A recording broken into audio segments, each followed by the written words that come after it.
حضرت آدم علیہ السلام جنت سے زمین پر کیوں تشریف لائے؟ قابیل نے حابیل کو کیوں قتل کیا؟ طوفان نوح آنے کا کیا مقصد تھا؟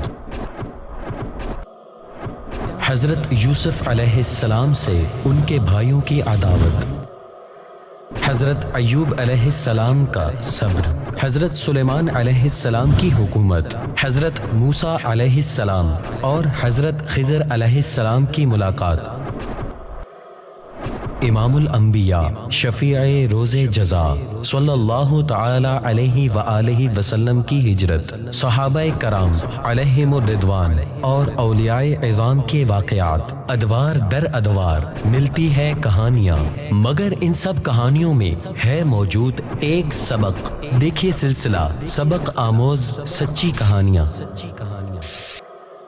صلو علی الحبیب صلی اللہ تعالی علی محمد۔ مجھے اپنی اور ساری دنیا کے لوگوں کی اصلاح کی کوشش کرنی ہے۔